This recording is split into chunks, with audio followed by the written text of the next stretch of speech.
আপনারা কি রিডিং পড়তে পারেন না দ্রুত? এই ক্লাসের সাহায্যে আপনারা শিখে নিতে পারবেন।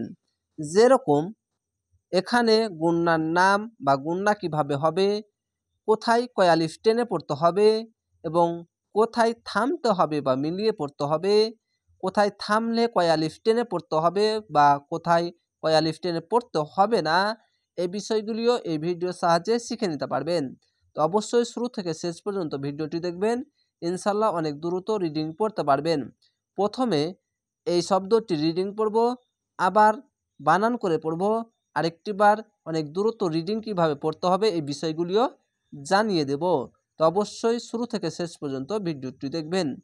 আউযু বিল্লাহি মিনাশ শাইতানির রাজিম, বিসমিল্লাহির রহমানির রহিম।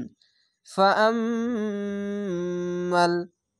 এখানে ওয়াজিব গুণনা, ফা যাবার ফা, হামজা মিম যাবার ফাআম, মিম লাম যাবার মাল, ফাআম্মাল। আলিফকে হামজা কেন পড়ছি? যদি আলিফের ওপরে নিচে যে কোনো জিনিস আসলেই আলিফকে হামজা পড়তে হবে। এই নিয়মগুলি অবশ্যই এই ক্লাসের সাহায্যে পবিত্র কোরআন পুরোটাই এই নিয়ম বুঝে পবিত্র কোরআন শিখতে পারবেন। তো অবশ্যই চ্যানেলটিকে সাবস্ক্রাইব করে রাখবেন পরবর্তী ভিডিও দেখার জন্য। ফাআম্মাল লাযিনা, জেরের পাশে ইয়া সাকিন এক আলিফ টেনে পড়বেন। লাম যাবার লা, জাল জি, লাজি, নুন যাবার না, লাযিনা কাফারু, পেশের পরে ওয়াও সাকিন এক আলিফ টেনে পড়বেন। কাফ যাবার কা, ফা যাবার ফা, কাফা র পেশ রু, কাফারু। ফাআম্মাল্লাযিনা কাফারু, এভাবেই প্রত্যেক শব্দের পিছন থেকে আবার রিডিং পড়বেন, আবার বানান করে যাবেন, আবার রিডিং পড়বেন। এভাবেই আপনারা নিজে নিজে প্র্যাকটিস করবেন, ইনশাল্লাহ অনেক দ্রুত রিডিং পড়তে পারবেন। ফাউআযিবুহুম, আইনটিকে গলা চিপে মোটা করে পড়বেন। ফা যাবার ফা, হামজা পেশ উ, ফাউ, আইন জাল যাবার আজ, ফাউআজ, জাল জের জি, বা পেশ বু, হামিম পেশ হুম, ফাউ হামজা পেশ উ, ফাউআযিবুহুম আযাবান, এখানে ইকফা গুন্না বাংলা আনস্কার মতো হবে। যাবার পাশে খালি আলিফ এক আলিফ টেনে পড়বেন। আইনটিকে গলা চিপে এবং মোটা করে পড়বেন। আইন যাবার আ, জাল আলিফ জা, আযা, বা দো যাবার বাং, আযাবান, বা দো যাবার বাং বললাম, এই আলিফকে ধরে পড়তে পারেন। বা দো আলিফ দো যাবার এরকম ভাবে পড়তে পারেন, বা দো যাবার বাং এভাবেও পড়তে পারেন। আযাবান সাদিদান। আরেকটি বিষয় আপনাদেরকে জানিয়ে রাখি, দুই জাবারের পাশে অতিরিক্ত একটি আলিফ আসবেই, এটি অতিরিক্ত লিখতে ব্যবহার হবে। সিন যাবার সা, দাল ইদি, জেরের পাশে ইয়া সাকিন এক আলিফ টেনে পড়বেন। সাদি, দাল দো যাবার দাং, সাদিদাং। এখানেও ইকফা গুন্না বাংলা আনস্কার মতো হবে। ফিদ দুনিয়া, যাওয়ার পাশে খালি আলিফ এক আলিফ টেনে পড়বেন।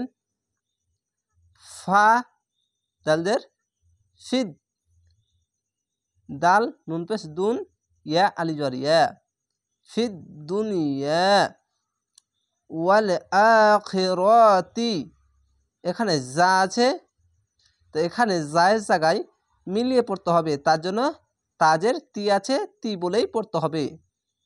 ওয়াল আম যাবার ওয়াল, হামজা খড় যাবার অ, খড় যাবার এক আলিফ টেনে পড়বেন। খ জর খি, র যাবার র, তাজের তি, ওয়াল আখিরাতি, এভাবে রিডিং পড়বেন।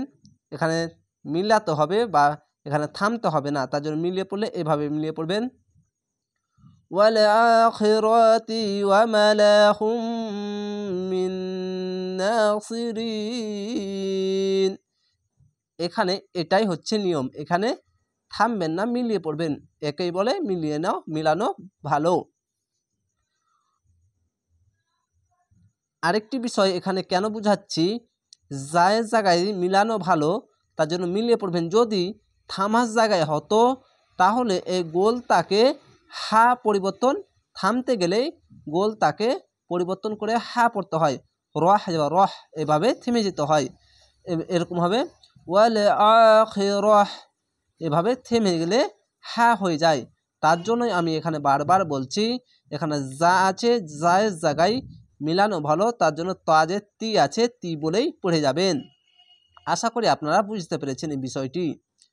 ওয়ামা যাবার পাশে খালি আলিফ, এক আলিফ টেনে পড়বেন।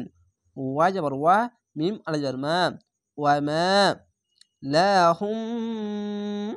এখানে ঈদগামে মিম সাকিন গুন্না, লাম যাবার লা, হা মিম পেশ হুম, লাহুম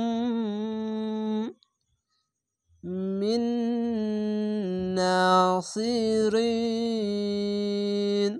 এখানে নাসিরিনা আছে, এখানে আয়াত আছে, থামতে হবে, তার জন্য শেষ অক্ষরে সাকিন দিবেন, দিয়ে 3 আলিফ টেনে পড়বেন। কেন?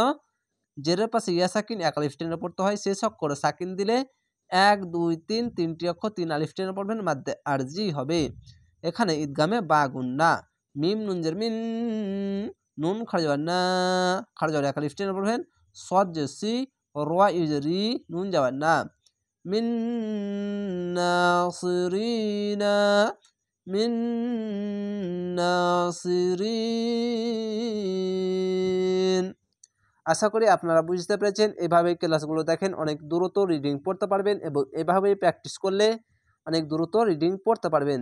একটি কথা মনে রাখবেন, যত প্র্যাকটিস করবেন ততই অনেক দ্রুত আপনার জড়তা মুখের দূর হবে এবং অনেক দ্রুত রিডিং পড়তে পারবেন। এই বিষয়টি খেয়াল রাখবেন, তারপরেই আপনারা এই ক্লাসগুলো দেখবেন এবং শিখবেন। আশা করি আপনারা বুঝতে পেরেছেন। এভাবেই ক্লাসগুলো দেখার জন্য আপনাদেরকে ধন্যবাদ। আসসালামু আলাইকুম।